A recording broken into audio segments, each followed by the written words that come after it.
Halo semuanya, jumpa lagi dengan saya Rahel dalam The City Like Purwokerto online experience kita pada hari ini.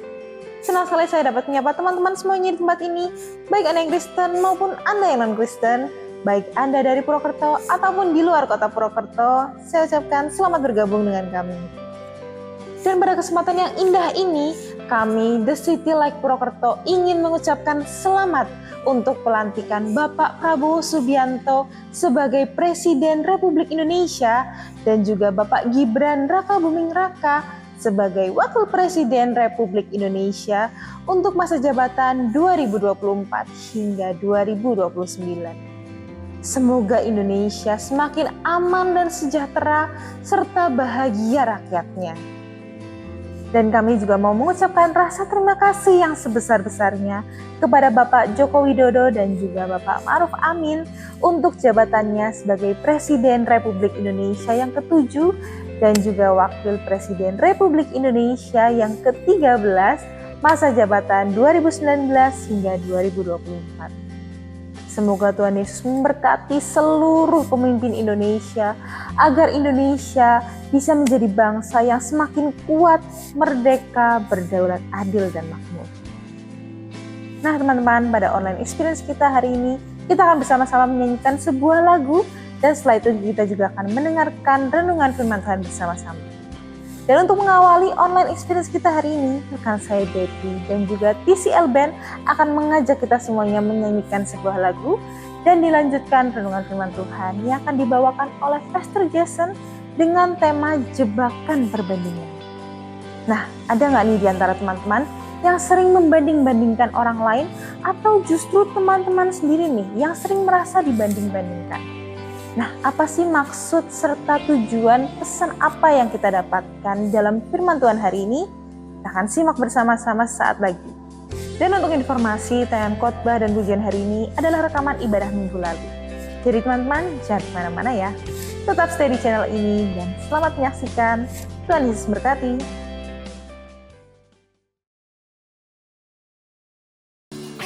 Mari bertepuk tangan bersama-sama Bapak Besar.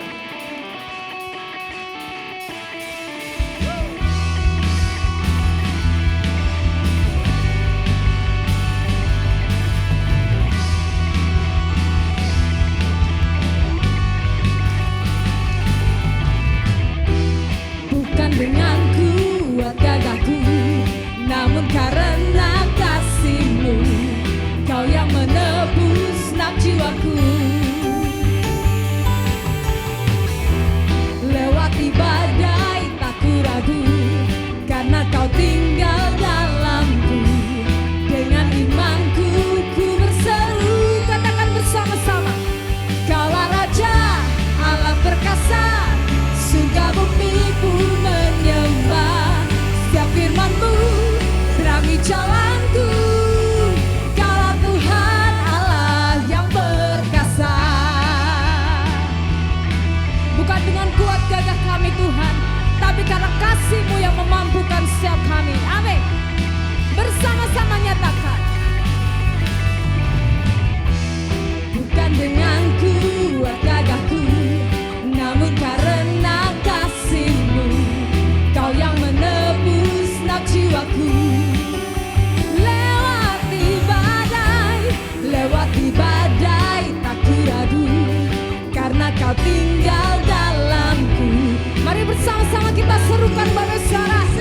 Kaulah Tuhan, Kaulah Raja Allah perkasa, surga bumi ku menyembah. Setiap firman-Mu terangi jalanku. Kaulah Tuhan, Kaulah Raja Allah perkasa, surga bumi pun menyembah. Setiap firman-Mu terangi jalanku. Kaulah Tuhan Allah yang perkasa. Sembari Jojo mainkan bassnya Mbak Besar, mari kita bertepuk tangan di atas kepala. Kebal.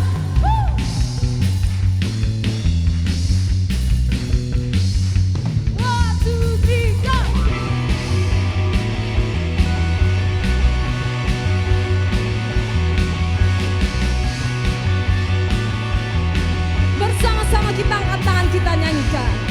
Kaulah Raja Allah perkasa, Siap firman-Mu terangi jalanku. Kaulah Tuhan, Kaulah Raja, alam perkasa, surga bumi pun menyembah. Siap firman-Mu terangi jalanku. Kaulah Tuhan, Allah yang perkasa. Kita mau katakan Yesus, Kaulah Tuhan, Allah perkasa bersama. Yesus, Kaulah Tuhan, Allah perkasa. Yesus, Kaulah Tuhan, Allah perkasa. Yesus, Kaulah Tuhan, Allah perkasa. Sekali lagi kita katakan, Yesus, Kaulah Tuhan, Allah perkasa.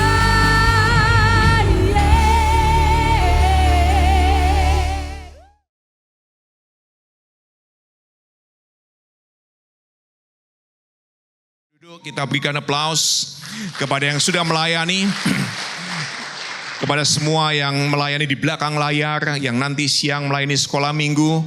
Terima kasih untuk semua pelayanannya, dan kepada Bapak Ibu Saudara-saudara semua yang sudah hadir pagi hari ini.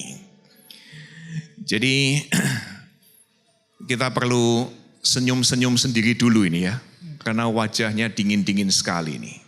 Jadi mari kita senyum-senyum sendiri dulu. 1, 2, 3, senyum sendiri aja. Sekarang toleh kanan kirinya. Senyum aja, tunjukin gigi.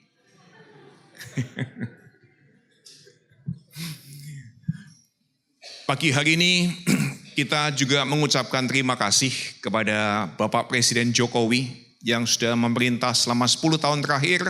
Anda suka atau tidak suka, Anda punya kritik ataupun Anda merasa tertolong dengan banyak yang dia kerjakan, kita meyakini kalau Anda pengikut Tuhan Yesus Kristus, kalau Anda bukan pengikut Tuhan Yesus Kristus, Anda bebas untuk membuat keputusan.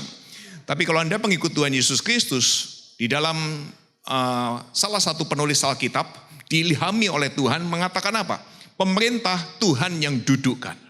Pemerintah Tuhan yang taruh di situ untuk memimpin kita semua dalam periode waktu tertentu.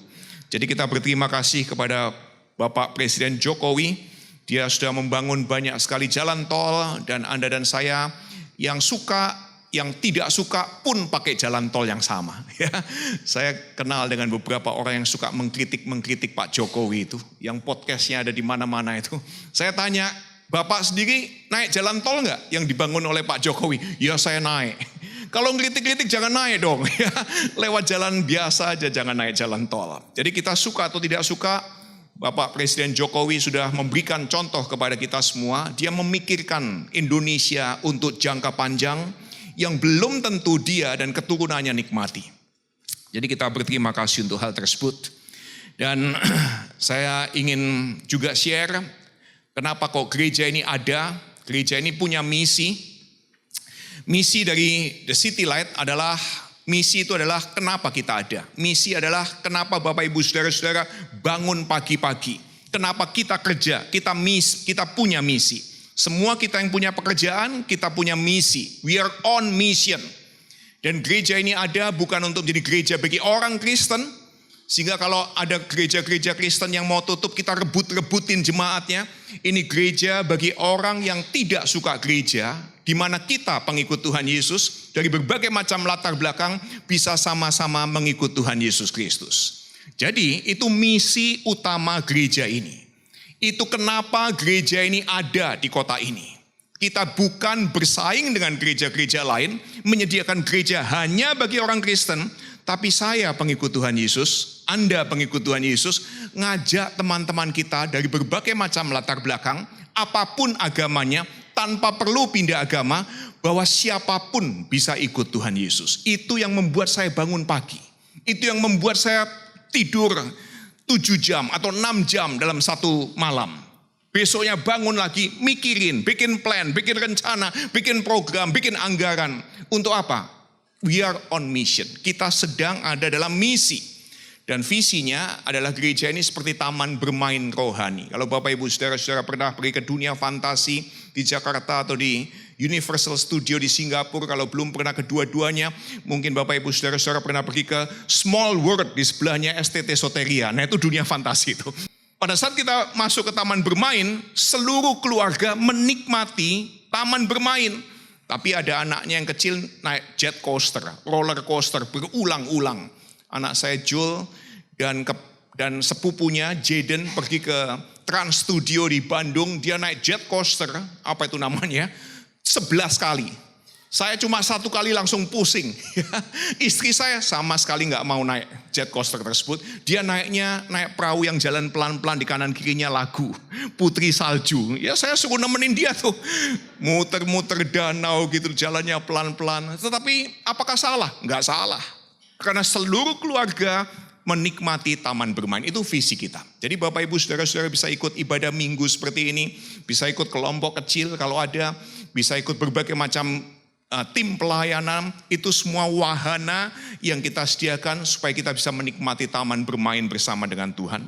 Dan kita punya nilai. Untuk mengerjakan semuanya itu ada 3 nilai. Yang pertama dilarang sok rohani. Kenapa dilarang sok rohani? Karena Anda dan saya manusia rohani. Kalau kita manusia rohani nggak perlu sok rohani. Jadi kalau Anda jago masak, boleh nggak? Boleh. Tapi kalau sok jago masak, ya nggak perlu. Anda jagoan boleh nggak? Boleh. Tapi kalau sok jago, itu yang nggak perlu. Anda pandai, boleh nggak? Sangat boleh. Tapi kalau sok pinter, itu yang mengganggu kehidupan ini. Jadi kita ini manusia rohani, kita nggak perlu sok rohani. Dan yang kedua dilarang goblok. Apa bedanya bodoh dan goblok? Anda bisa cari artikelnya Renat Kasali. Dia kasih tahu bedanya bodoh dan goblok. Bodoh itu Anda tidak tahu apapun. Anda baru belajar, Anda diajarin. Setelah sekian lama dari bodoh, kemudian sekarang tahu. Kalau Anda datang dari desa, Anda tidak tahu caranya makan pakai sumpit, maka Anda bodoh dalam memakan bakmi pakai sumpit. Tapi begitu sudah diajarin makan bakmi pakai sumpit, Anda tahu sesuatu. Setelah 7 tahun, masih nggak tahu cara makan bakmi pakai sumpit, namanya goblok menurut Renat Kasali. Nah jadi kita sudah dikasih anugerah Tuhan setiap hari baru, kita perlu pakai mengelola uang, mengelola waktu, mengelola keluarga dan sebagainya. Jadi 10 tahun yang lalu, kalau kita kenal orang itu suka hutang. 10 tahun lalu, dia belum tahu apa-apa, namanya bodoh orang tersebut. Setelah 10 tahun kita kenal orang tersebut, masih suka hutang. Bukan lagi bodoh, namanya katakan dengan segenap hatimu. 1, 2, 3. Ya, jadi setelah saya ibadah ini, kalau ada yang pinjam duit, dan kita tahu, oh ini wajah lama ini. Anda kasih tahu, goblok. Pengikut Tuhan Yesus dilarang, karena Tuhan sudah kasih hikmat setiap hari baru untuk kita pakai. Jadi itu yang kita kerjakan. Dan saya mau kasih update satu lagi soal SMA yang kita sedang proyeksikan untuk dibangun. Saat ini perizinan sudah mungkin 70%, tinggal menunggu izin mendirikan bangunan. Ada gambarnya. Dan ada Bu Marlin dan tim Bu Feni juga ikut mengurus hal tersebut. Kalau Bapak Ibu Saudara-saudara sekali lagi punya koneksi, punya apapun, bisa terlibat untuk mempersiapkan ini. Nah, di antara kita pasti pikir, ngapain bangun kayak begituan? Tapi ini yang kita tahu. Di negara maju, pengikut Tuhan Yesus di negara maju seperti Amerika, Eropa, Jerman, Inggris dan sebagainya, mereka bangun sekolah umum dulu. Sekolah umum dibangun, baru bangun seminari sekolah Alkitab. Seminari dibangun, baru bangun gereja. Karena seminari menghasilkan orang-orang yang ngerti teologi dan bisa ngajar teologi, ngajar Alkitab, baru bikin gereja. Itu di negara maju. Jadi STT seminari disupport oleh sekolah sekuler, di mana orang datang itu bayar. Kalau Anda mungkin kenal sekolah-sekolah ternama di dunia ini, universitas kelas atas namanya Ivy League University, Harvard, Yale, Oxford, Cambridge, itu semua universitas Kristen. Dan didirikan bukan dari gereja dulu, tapi mereka mendirikan sekolah dulu. Baru bikin seminari, baru bikin gereja. Nah, orang Kristen di negara jajahan Belanda kayak Indonesia ini, kita dijajah 300 tahun sekian katanya. Jadi kita mulainya gereja dulu. Gereja, kemudian dari persembahan membangun STT. Sehingga STT sampai kapanpun itu harus disubsidi oleh gereja. Baru kemudian mulai mikir-mikir bikin sekolah, kebalik prosesnya. Dan kita sebelum tidak ada kata terlambat dalam kehidupan ini, jadi kita mau bangun sekolah ini, di mana sekolah ini akan kita buat sebagus mungkin, sekualitas mungkin, sehingga kalau Anda punya anak lulus SMP, Anda tidak perlu kirim ke Bandung, ke Jogja, ke Semarang, ke Jakarta, Anda bisa kirim ke sekolah ini. Dan ini nanti akan mensupport sekolah teologia, sehingga gereja tidak dibebani lagi terus-menerus oleh biaya-biaya yang di luar kemampuan gereja. Jadi saya mengajak Bapak Ibu Saudara-saudara untuk mendoakan, dananya dibutuhkan 50 miliar untuk ini selesai, dalam kemudian sekolah mulai berjalan sampai 3 tahun pertama. Saat ini fase dana untuk fase pertama, pembangunan fase pertama akan dibagi 3 fase. Fase pertama sudah ada dana yang terkumpul kira-kira 15 miliar. Jadi kalau Bapak Ibu Saudara-saudara mau terlibat berapapun jumlahnya, kita ajak ini untuk keterlibatan. Dan kita perlu tahu satu hal, belum tentu saya akan menikmati sekolah ini. Belum tentu Bapak Ibu Saudara-saudara akan lihat hasilnya. Tapi seperti yang Pak Jokowi kerjakan, kita pikirin jangka panjang.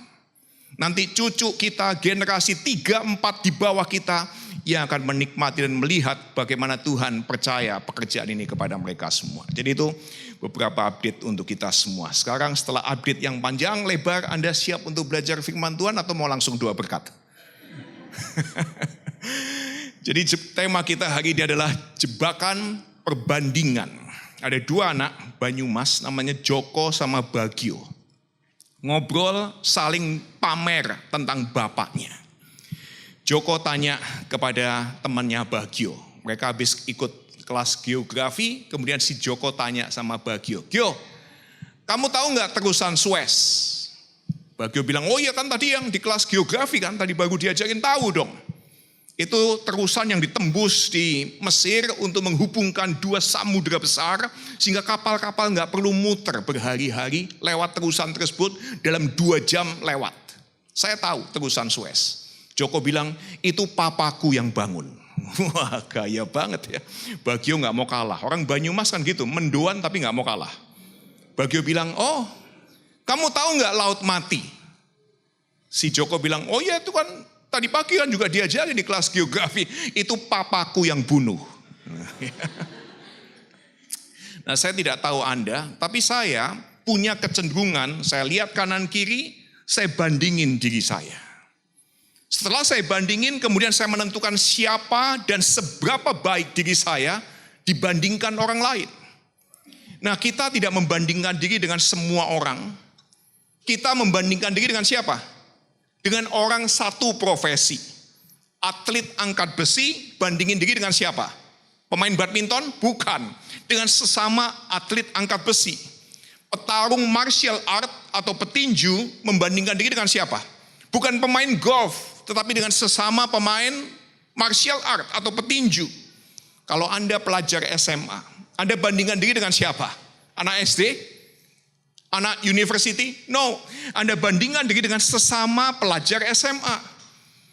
Dan kalau Anda businessman, buka toko batik, Anda membandingkan diri dengan siapa? Yang buka toko onderdil? Bukan.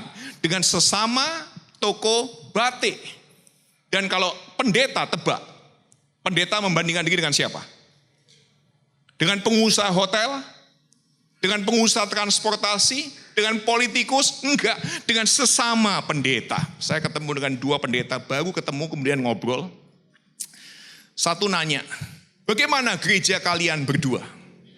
Nah, kalau Anda bukan pendeta, saya beri terjemahannya pertanyaan ini. Ya, kalau Anda ketemu pendeta ketemu pendeta tanya, bagaimana keadaan gerejamu? Sebetulnya kalimat tersebut punya arti seperti ini. Dia tanya seperti ini, seberapa besar gerejamu? Berapa ribu jemaatnya? Dengan kata lain, dia lagi ngomong kepada kita, seberapa penting sih kamu ini? Apa kamu cukup penting untuk saya pamerkan pada saat saya ketemu orang lain, saya baru ketemu Jason loh, dia pendeta. Apa kamu cukup penting? Dan kalau kita foto, kita taruh di media sosial, saya akan dapat likes dan beberapa komen yang mengatakan, wow, kalian orang-orang penting foto bersama. Jadi itu sebetulnya arti pertanyaan tersebut. Nah, pendeta satunya kemudian jawab, oh gereja saya lumayan, jemaatnya 1000-an lah. Dia tanya balik kepada yang tanya, kalau kamu sendiri gimana? Yang pertama kali tanya kemudian dibilang, oh kalau saya ini, jemaat saya 2000-an. Tuhan memberkati kami luar biasa. Dan kemudian 2 pendeta itu lihat saya. Mereka nunggu saya jawab apa. Nah waktu itu saya baru mulai gereja, baru 30-an orang. Dan dalam pikiran saya ada suara ngomong dalam benak saya mikir seperti, bilang aja 300-an. 300 lebih baik daripada 30. Ya kan? Benar gak? 300 lebih baik daripada 30 gak? Nggak mudeng nggak apa-apa. Tapi saya mikir, ngapain saya harus bluffing? Bluffing itu membesar-besarkan yang bukan yang terjadi sebenarnya. Saya bahkan nggak kenal mereka, baru ketemu kok. Dan kalaupun saya ngomong, emang mereka peduli? Emang mereka doain? Memang mereka support saya? Enggak juga. Jadi saya jawab, saya pimpin gereja 3000 orang. Yang hadir Dalai Lama, Perdana Menteri Malaysia, Gibran Raka Buming Raka. Anda mungkin gak suka dengan pendeta-pendeta bernama misalnya Joseph Prince. Ada yang kenal Joseph Prince? Stephen Furtick, Kong Hee, Joel Austin. Anda mungkin suka dengan pendeta-pendeta tersebut. Tapi saya gak suka. Sama Joseph Prince saya gak suka. Kong Hee saya gak suka. Joel Austin saya gak suka. Stephen Furtick saya gak suka. Kalau Anda, kenapa saya gak suka? Karena mereka jauh lebih sukses daripada saya. Bapak Ibu Saudara-saudara kenal nama-nama tersebut yang saya sebut? Nggak kenal? Puji Tuhan. Tapi yang paling saya benci, ada satu pendeta di Indonesia. Gerejanya puluhan ribu jemaatnya, Kristen semua, nggak ada yang bukan Kristen. Khotbahnya bagus, hanya bagi orang Kristen. Dia nulis beberapa buku. Sebelum ketemu dia, saya pikir saya pasti lebih ganteng daripada dia. Ternyata kita ketemu, dia lebih tinggi, lebih ganteng, kayak aktor Korea, badannya lebih atletis. Jadi Bapak Ibu Saudara-saudara kalau saya sebut namanya, kemungkinan suka sama dia, tapi saya benci dia. Kemudian ada yang bilang, pendeta kan gak boleh benci orang lain. Ya, Anda benar, makanya saya juga perlu khotbah ini. Ya, dimana semua orang termasuk saya menghadapi namanya jebakan perbandingan. Kita membandingkan diri dengan orang lain. Istri-istri membandingkan dengan istri sesamanya. Suami dengan suami. Singer bandingin diri dengan siapa? Sesama singer. Dan kita membandingkan diri dengan siapa? Orang yang kita kenal. Tetangga kita beli mobil baru di daerah tertentu. Besok paginya tetangganya ngelemparin kotoran manusia ke atas mobil baru tetangganya. Yang suka nyanyi, Betty Lavea tadi ya, tidak mungkin membandingkan diri dengan siapa? Beyonce atau Agnes Monica. Betty membandingkan dirinya dengan siapa? Dengan Ruth. Dengan siapa lagi yang nyanyi di sini? Yosi. Jadi kita bandingkan diri dengan sesama kita yang dekat. Kita nggak membandingkan diri dengan orang yang begitu jauh. Ibu-ibu rumah tangga. Ada di antara Anda yang membandingkan diri dengan Ibu Iriana? Nggak ada. Kita bandingkan diri dengan ibu rumah tangga di sebelah kita. Yang duduk di sebelah kita, oh dia kok rambutnya nggak ada yang putih ya. Saya tadi tanya dengan beberapa ibu, kok awet muda ibu ini? Rambutnya kok hitam semua, ini disemir katanya.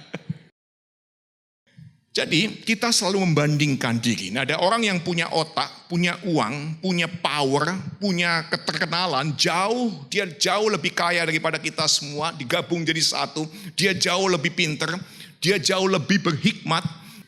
Kulitnya istrinya jauh lebih halus daripada kulit Anda. Meskipun Anda sudah pergi ke mana itu? Skincare manapun yang membuat muka Anda glowing. Jadi apapun yang kita punya tidak bisa menandingi dia. Dan dia bukan orang Kristen. Dia menulis sebuah kalimat yang sangat bijak. Bahkan dia menulis satu kitab, satu buku paling sekuler di dalam Alkitabnya orang Kristen. Namanya kitab Pengkhotbah. Kalau Anda bukan Kristen, Anda bilang, oh Alkitab kan bukunya orang Kristen. Enggak. Ada satu buku di dalam Alkitabnya orang Kristen yang paling sekuler ada di situ untuk Anda yang bukan Kristen. Dan ini buku bicara tentang kehidupan. Dalam Pengkhotbah 4 ayat yang keempat, dia berkata seperti ini. Aku melihat segala jeripayah. Segala jeripayah. Anda mau kerja, Anda mau baca buku, Anda mau research, apapun, Anda mau naik terus dalam soal pendidikan, segala jeripayah yang menghasilkan segala kecakapan. Kalau Anda hari ini cakap melukis, cakap menulis, cakap bikin betul mesin mobil, cakap bisnis, apapun itu bentuknya. Segala jeripayah yang menghasilkan segala kecakapan dalam pekerjaan, semua kerja keras, pencapaian, belajar, training, disiplin, pengaturan, bahkan kita berlomba untuk yang paling berkualitas. Anda rajin, Anda on time. Dia ngomong apa itu? Semua itu ternyata adalah iri hati seseorang terhadap yang lain.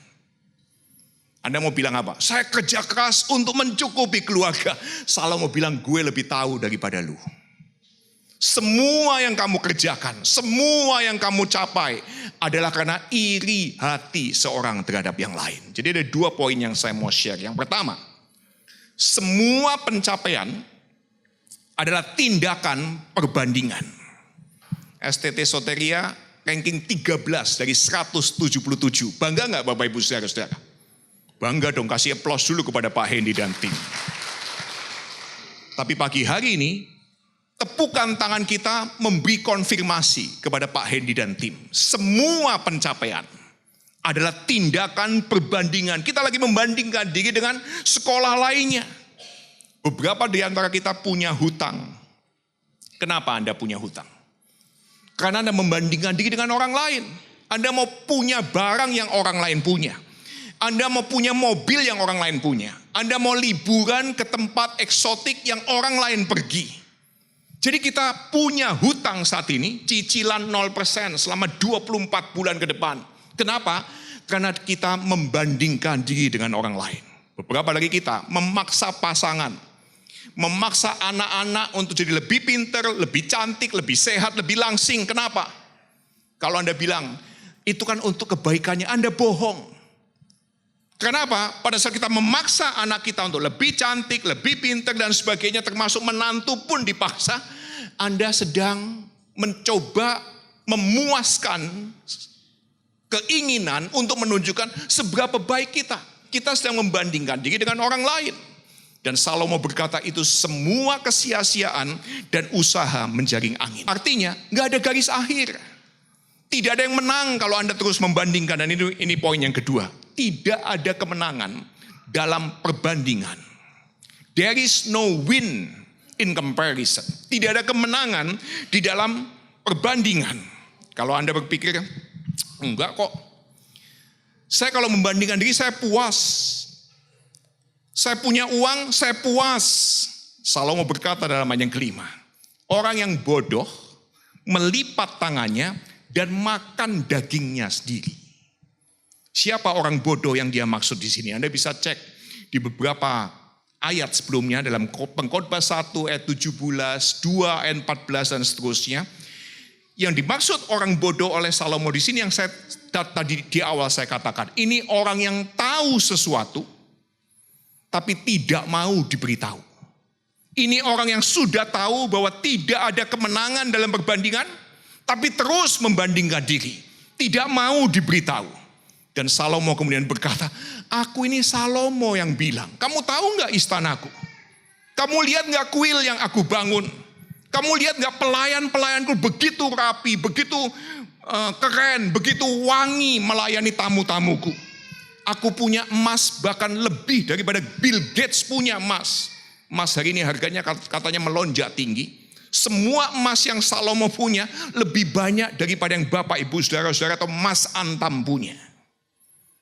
Dan orang bodoh di sini adalah orang yang kemudian berpikir, oke, kalau semua sia-sia, kalau tidak ada kemenangan dalam perbandingan, kalau gitu aku diam aja dong, lipat tangan aja. Tapi Salomo bilang, no, Tidak boleh, kamu harus melakukan sesuatu. Karena kalau kamu tidak bekerja, kamu tidak makan. Ini bukan soal tidak produktif, tetapi ini yang perlu kamu sadari. Pada saat kamu bekerja, kamu berkarier, itu bukan karena kamu mau membandingkan diri. Kamu bekerja untuk menunjukkan bahwa Tuhan sedang bekerja. Saya bekerja untuk menunjukkan bahwa Tuhan sedang bekerja. Kamu bekerja untuk menunjukkan Tuhan sedang bekerja, bukan untuk menunjukkan saya lebih sukses daripada orang lain. Dan ini ayat yang ke-6 kita perlu hafalkan bersama-sama pagi hari ini. Mari kita katakan bersama-sama ayat yang ke-6. Segenggam ketenangan lebih baik daripada 2 genggam jerih payah dan usaha menjaring angin. Satu kali lagi, 1, 2, 3. Segenggam ketenangan lebih baik daripada 2 genggam jerih payah dan usaha menjaring angin. Lebih baik 1 tangan Anda terbuka, Tuhan bisa isi. Daripada 2 tangan Anda tergenggam penuh deposito, mobil, rumah, apalagi Bitcoin, emas, 2 tangan Anda tergenggam, Tuhan tidak bisa isi lagi 2 tangan yang sudah penuh. Lebih baik 1 tangan terbuka, Tuhan bisa isi, daripada 2 tangan tergenggam penuh, tapi Tuhan tidak bisa isi apapun lagi. Jadi, kalau Bapak Ibu Saudara-saudara mau tetap lihat kanan kiri, bandingin anak kita dengan anak orang lain, kecantikan kita dengan kecantikan orang lain, suami kita dengan suami orang lain, Anda bertengkar dengan pasangan karena Anda mau dia seperti orang lain, maka itu adalah usaha keras untuk menjaring angin. Ada suami capek dan jengkel karena tiap hari harus kerja keras dari pagi. Sementara istrinya cuma tinggal di rumah. Menurut dia santai-santai aja kamu di rumah. Nonton-nonton drama Korea. Jadi suami ini kepingin istrinya tahu apa yang dia alami tiap harinya. Suatu malam istrinya udah tidur, suami ini doa kepada Tuhan. Dia berkata seperti kepada Tuhan, Tuhan, tiap hari saya pergi kerja. Saya kerja keras 8 jam 1 hari. Sementara istriku tinggal di rumah. Saya kepingin dia tahu dan mengalami apa yang saya alami di tempat kerja. Jadi Tuhan, tolong tukar tubuh kami ini. Biar dia pakai tubuhku, aku pakai tubuhnya. Nah Tuhan dalam hikmat yang luar biasa, biasanya dia jarang mengabulkan permintaan Anda, tapi suami ini dikabulkan permintaannya oleh Tuhan. Besok paginya suami ini bangun, pakai tubuh istrinya, tubuh wanita. Jadi apa yang kemudian terjadi? Dia bangun, dia masak makanan pagi buat pasangan, buat anak-anak, dia bangunin anak-anak, dia kasih makan mereka, dia siapin bekal buat anak-anak, dia antar ke sekolah, kemudian selesai antar ke sekolah dia pulang ke rumah, dia ambil baju kotor, dia cuci, dia kemudian selesai dia ke pasar, dia belanja, pulang, masak untuk makan siang dan makan malam. Dalam perjalanan pulang dari pasar dia mampir untuk bayar bil listrik, telepon dan air. Dia pulang ke rumah, kemudian apa yang dilakukan? Dia bersihin kandang anjing, dia mandiin anjing. Ternyata sudah jam 11, dia lihat jam, dia cepat-cepat masak untuk makan siang. Selesai, dia ambil penghisap debu, dia ambil pel, dia bersihin ruang tamu, kamar-kamar tidur, dapur, termasuk halaman. Kemudian dia lihat jam, wah harus cepat-cepat jemput anak sekolah. Dia pergi jemput anak sekolah. Anaknya masuk ke mobil, masih debat dengan anaknya karena anaknya mau main, tapi dia harus pulang menyelesaikan semua urusan rumah tangga. Sampai di rumah, dia kemudian siapin makan siang, minta anak-anaknya makan siang. Selesai mereka makan siang, dia cuci piring, dia mulai setrika baju, curi-curi nonton YouTube. Dia lihat jam, sudah jam 16.30. Dia mulai siapin makan malam, dia panasin makanan yang tadi sudah dia masak. Setelah dinner, dia bersihin dapur, cuci piring, sendok, bersihin meja makan, seka anak-anak, siapin mereka untuk pelajaran besok pagi, untuk sekolah, dan kemudian siapin mereka tidur. Jam 9 malam, bapak yang pakai suami, yang pakai tubuh istrinya ini capek banget. Tapi sekarang istrinya yang pakai tubuh cowok, pakai tubuhnya dia, minta dilayani. Tahu nggak dilayani?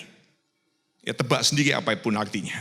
Dan sebagai pasangan yang baik, dia kemudian menuruti keinginan pasangannya, dia layani. Dan kemudian dia capek banget, dia ketiduran. Besok paginya, begitu bangun dia langsung berlutut di samping ranjang tempat tidur. Berdoa kepada Tuhan. Tuhan, aku tidak tahu yang aku pikir kemarin. Aku ternyata salah membandingkan diriku dengan istriku. Karena dia tinggal di rumah sepanjang hari. Tolong Tuhan, tukar tubuh kami kembali. Tuhan dalam hikmat yang luar biasa jawab, anakku, aku pikir kamu sudah dapat pelajaran berharga. Dan aku senang sekali mengembalikan tubuh kalian ke posisi yang seharusnya. Tapi kamu harus tunggu 9 bulan karena tadi malam kamu hamil. Jadi tidak ada kemenangan dalam perbandingan. There is no win in comparison. Tidak ada ketenangan, tidak ada damai, tidak ada apapun yang kita bisa menangkan dalam membandingkan usaha saya dengan orang lain, kecantikan saya dengan orang lain, kritikan saya yang paling analitis sekalipun dengan kritikan orang lain. There is no win in comparison. Tidak ada kemenangan dalam perbandingan. Jadi apa yang kita bisa lakukan minggu ini? Simple. Apa atau siapa yang kita akan jadikan cermin? Kalau kita tidak bisa memenangkan apapun dalam perbandingan, karena kita selalu bercermin dengan orang lain. Berarti yang kita perlu jawab adalah apa atau siapa yang kita jadikan cermin. Selama kita bercermin pada uang orang lain, pada bos, pada bisnis orang lain, pada penampilan orang lain, pada anak orang lain yang rankingnya di atas anak kita, maka kita sedang memainkan permainan yang tidak ada seorang pun menikmati kemenangan. Jadi apa yang jadi cermin buat saya supaya saya merasa oke? Siapa yang jadi cermin bagi Bapak Ibu Saudara-saudara supaya Bapak Ibu Saudara-saudara merasa oke? Pada saat anak saya masih kecil ya, saya mungkin pernah share ini. Saya dan Inga tuh sering ngomong kepada Jul. Jul, papa mama ini cinta kamu sekali loh. Papa loves you so much. Mama loves you so much. Jadi Jul, kalau ada orang tanya, apa papamu cinta kamu? Kamu harus jawab, iya pak, iya pak. Atau siapapun itu. Papaku cinta aku banget. Kenapa? Saya kan khawatir loh. Anak-anak itu ada yang dikasih permen, ada yang dikasih ini nanti diculik, diambil apanya lah, organnya lah, ada yang hilang selama beberapa waktu, datang-datang sudah lain sekali keadaan fisiknya.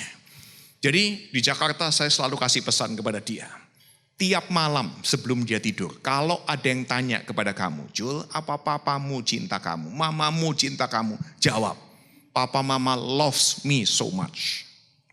Satu hari saya tanya, Jul, kalau ada orang tanya apa papamu cinta kamu, apa kamu jawab? Dia bilang nggak ada yang pernah nanya sih pas sampai hari ini.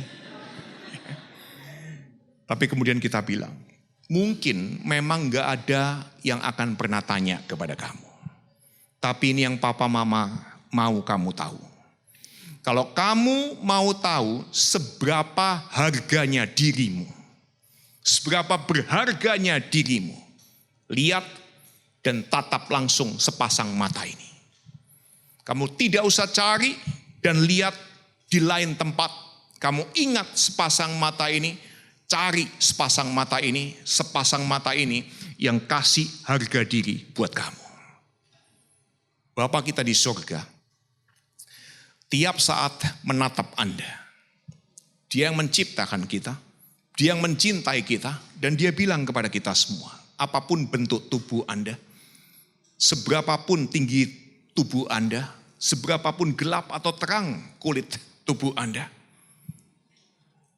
Dan Bapa di surga berkata, jangan lihat kemana-mana, lihat dan tatap sepasang mata ini. Kalau Anda mau bebas dari jebakan perbandingan, kita perlu mengambil nilai diri dari pribadi yang menciptakan kita dan mencintai kita semua. Saya akhiri dengan 6 pertanyaan. Anda bisa foto atau Anda bisa tulis, Anda perlu jawab sepanjang minggu ini. Pertanyaan pertama. Apa Anda lelah mencoba bersaing dengan titik-titik? Teman Anda, sesama bisnismen, dengan pasangan Anda, apa Anda capek bersaing dengan titik-titik? Jujur aja. Anda perlu jawab. Yang kedua, apakah Anda hancur karena mencoba bersaing dengan orang tersebut? Keluarga Anda hancur, bisnis Anda hancur, Anda terlibat hutang, Anda bekerja hanya untuk sekedar bayar hutang, Anda kehilangan kerja, ada orang yang harus jual barang karena bersaing dengan orang lain. Saya menikahkan orang, saya diundang ke Bali bersama dengan Inga. Dikasih kamar terbaik di hotel tersebut. Kita cek, harganya Anda tahu satu malam 12 juta per malam. Kita pikir ini kaya banget ini orang, beneran nih. Ternyata sang pria mau memberikan impression kepada mempelai wanitanya. Dia hutang ratusan juta hanya untuk bikin pesta pernikahan di Bali. Dan hari ini dia hancur ekonominya. Kenapa? Membandingkan diri, orang lain bisa.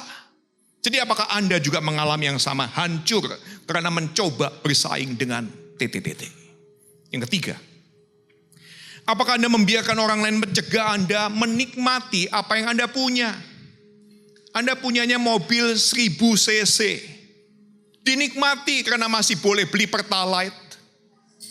Kalau di atas 1500 cc Anda harus beli Pertamax 92. Dan kemudian Anda melihat mobil orang lain lebih mewah, mencegah Anda menikmati apa yang kita punya. Kita puas dengan mobil kita, sampai teman kita bertamu pakai mobil barunya, yang 3-4 di atas level mobil kita. Yang keempat, apakah Anda menikmati anak-anak Anda, menantu Anda, mertua Anda? Atau Anda paksa anak Anda menantu Anda untuk bersaing dengan anak dan menantunya orang lain. Itu menantunya orang itu top, kamu nih goblok kamu nih. Apa Anda menikmati anak-anak Anda dan menantu Anda dan keluarga Anda? Yang kelima, kegagalan siapa yang secara rahasia Anda nikmati? Anda dengar keluarga tetangga sebelah berantakan, ternyata dalam hati kita senang. Syukur. Tuhan baik menjawab doa dalam hati saya. Kegagalan siapa yang ternyata secara rahasia Anda nikmati? Dan yang keenam, apakah kita setiap hari kerja keras, ternyata kita sedang mengejar angin? Salomo berkata, semua sia-sia. Semua usaha pencapaian adalah perbandingan, tapi kita perlu sadar tidak ada kemenangan dalam perbandingan. Mari kita berdoa bersama. Tuhan, kami semua tidak terhindarkan selalu membandingkan diri dengan orang yang di sekitar kami. Di depan kami, di belakang, di sebelah. Kami selalu membandingkan diri. Apalagi pada saat kami mungkin menghadapi situasi yang tidak seberuntung orang lain. Godaan untuk membandingkan diri akan 3, 4, 7 kali lebih besar daripada sebelumnya. Kami berterima kasih kalau ada orang sangat sekuler bernama Salomo yang Tuhan pakai untuk kasih pesan buat kita semua. Kalau kami adalah pengikut Tuhan Yesus Kristus, ini orang yang sangat sekuler pun tahu, karena dia sudah mengalami dalam hidupnya tidak ada kemenangan dalam perbandingan. Pagi hari ini tolonglah kami semua agar dalam kehidupan kami sebagai pengikut Tuhan Yesus di kota ini, kami memang bisa memberikan dampak dan impact kepada sesama kami. Pada saat kami menjadi orang yang bersyukur untuk apa yang Tuhan percayakan, kami pakai semaksimal mungkin apa yang Tuhan percayakan. Kami memuliakan Tuhan dengan apa yang kami punya, yang Tuhan titipkan kepada kami. Sertailah kami semua dalam menghadapi berbagai macam godaan, melihat kanan kiri kami semua, agar mata kami tertuju kepada sepasang mata penuh kasih dari Bapa di surga yang menatap setiap pribadi kami dan mengatakan, Engkau anak yang kukasihi, namamu tertulis di telapak tanganku, Engkau ada di hatiku sendiri. Mari kita berdiri bersama. Kita angkat kedua tangan kita dan terimalah berkat Tuhan. Di akhir kebaktian ibadah kami pagi hari ini, kami mengangkat kedua belah tangan kami sebagai simbol. Kami datang ke hadapan Allah yang menciptakan langit bumi, yang menciptakan kehidupan kami. Dan kami memohon berkat anugerah dari Allah Bapa, dari Tuhan Yesus Kristus, dan dari Allah Roh Kudus memberkati setiap kami yang hadir, yang Kristen, yang bukan Kristen. Dari berbagai macam latar belakang kami boleh menikmati berkat anugerah Tuhan. Kami akan diberikan kesehatan sepanjang minggu ini. Yang sakit diberikan kesembuhan oleh Tuhan. Kami diberikan kebijaksanaan untuk mengelola semua kepercayaan Tuhan kepada kami. Dan semua berkat yang Tuhan percayakan kepada kami semua akan kami pakai memuliakan dan menghormati Tuhan. Di dalam nama Tuhan Yesus Kristus Juru Selamat kami sudah berdoa. Amin.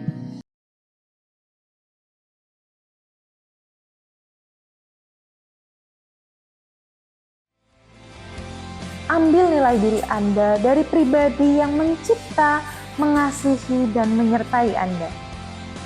Teman-teman, sekian online experience kita pada hari ini. Kiranya kita semuanya mendapatkan berkat melalui tayangan online kita pada hari ini.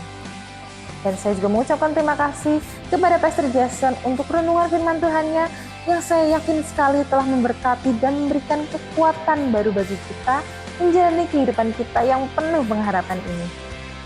Dan saya juga mengucapkan terima kasih kepada Betty dan juga TCL Band Purwokerto serta seluruh volunteer TCL Purwokerto. Anda semuanya luar biasa. Salam kompak selalu ya guys. Dan tentunya juga untuk teman-teman semua yang telah setia dalam menyaksikan tayangan kami, saya ucapkan terima kasih. Dan tentunya kepada Bapak Ibu yang telah setia dalam memberikan persembahan, sehingga program TCL Purwokerto dapat berjalan dengan baik dan dapat menjadi reflektor terang kasih Tuhan. Kiranya Tuhan Yesus senantiasa memberkati apa yang menjadi usaha dan pekerjaan Bapak Ibu Saudara semuanya. Dan bagi Bapak Ibu yang rindu untuk memberikan persembahan, Bapak Ibu bisa memasukkan amplop persembahan ke kotak persembahan yang telah tersedia di gereja, atau Bapak Ibu bisa mentransfer melalui nomor rekening yang telah tertera di layar Anda.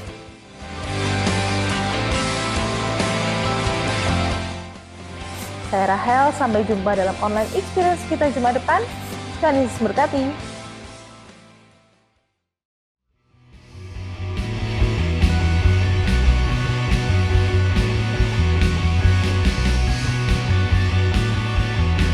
Bersama-sama kita angkat tangan, kita nyanyikan.